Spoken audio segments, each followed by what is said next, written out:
interagir avec un collègue passif-agressif? Je ne suis pas sûre de supporter encore longtemps. Le passif-agressif, c'est un des membres de l'équipe des ninjas toxiques du bureau.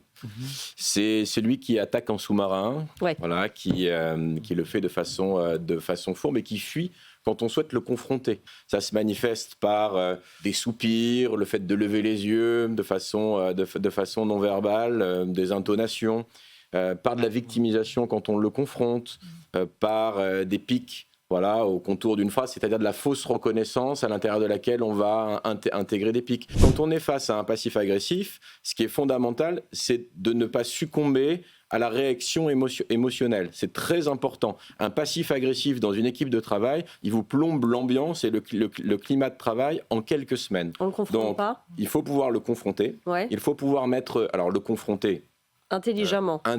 Ouais. C'est-à-dire mettre des mots sur ce qui nous semble ambigu, pouvoir poser des limites.